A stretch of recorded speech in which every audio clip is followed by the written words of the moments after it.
Made on a previous deal, and why are we selling a sovereign asset of great value that we all agree for no money up front? We're paying them. It's negligent.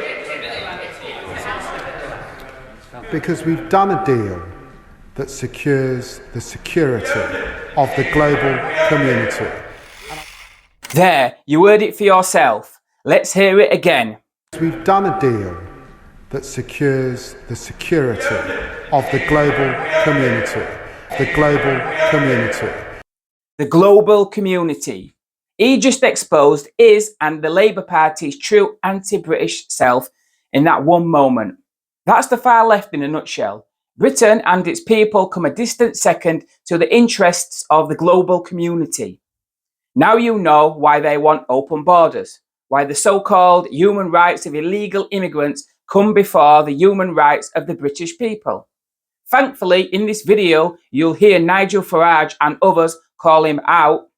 We literally have a government in power where many of its members hate this country. And the longer they are in power, the more you will see the manifestation of those policies. He talks about the global community. The fact is, the indigenous people of those islands are fuming because they weren't consulted.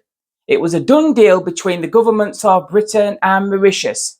They never got a say before Britain handed the islands over to Mauritius. So clearly, Lammy doesn't care about the indigenous people.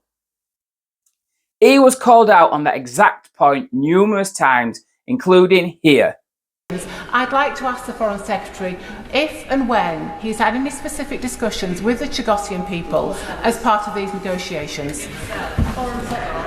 I've got to say, I am not going to take lectures from a party that left us a 22 billion black hole!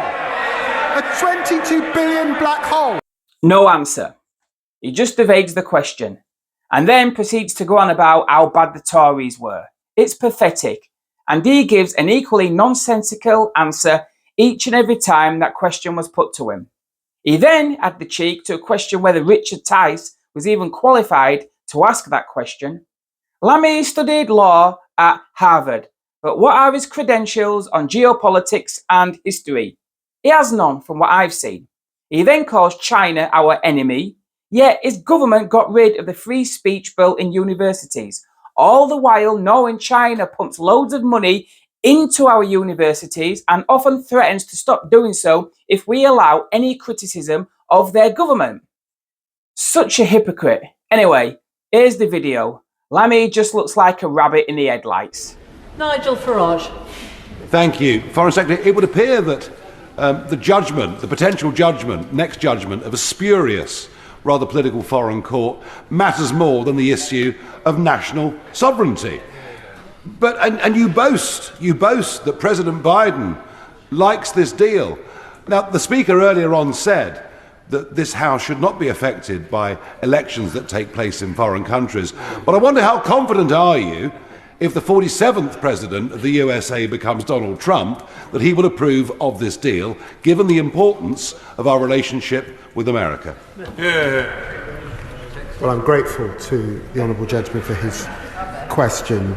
Let me reassure him that we have sought to take views across the US political establishment.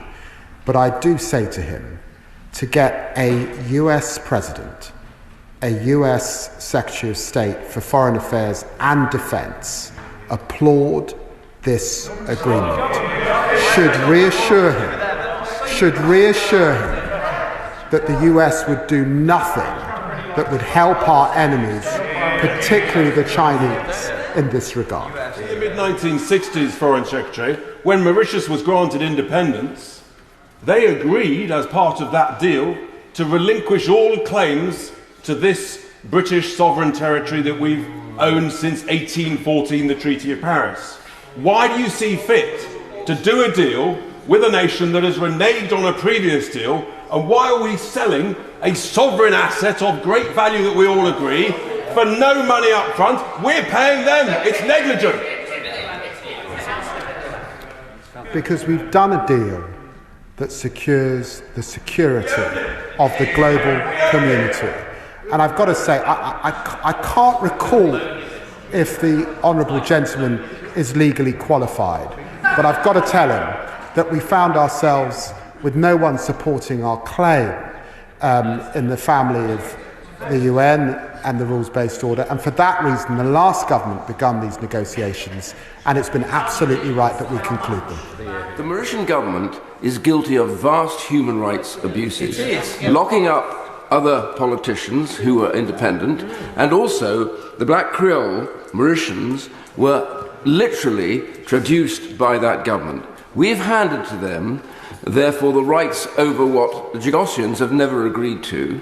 So my question to him is really, why was this a rush just before their election? They will use this now to benefit themselves in the re-election process. Why do we do that to support a disgusting government in league with the Chinese? I say to the right honourable gentleman, who has immense experience in this House, and this House knows that sometimes across the floor one's able to strike up friendships and we're fellow Spurs supporters, but let me say to him that this is a country that is part of our Commonwealth, and so I can't possibly associate myself with the remarks that he just made. This was an important... let us be clear that I think it is a matter of regret what was done to the Jagossians back in the 1960s.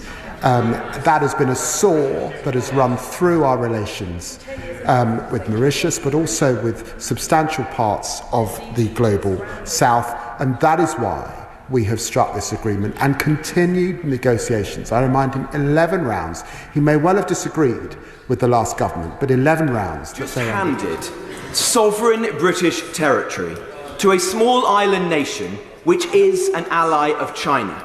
Yes. And we are paying for the privilege. Yep. Also that the Foreign Secretary can feel good about himself at his next North London dinner party. In whose interests does he think he serves?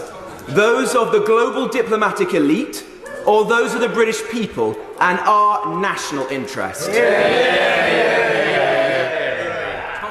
Well, I hope that question may have garnered him a few more votes, but if that's his position, he's unlikely to lead the Conservative Party to victory.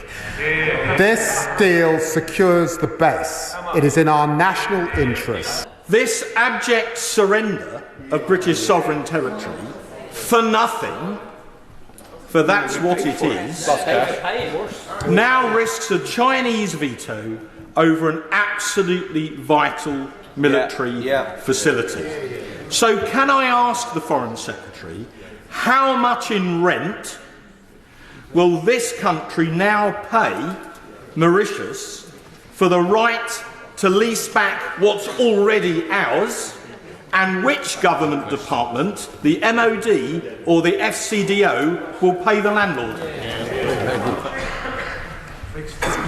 The honourable gentleman mentions the Chinese veto.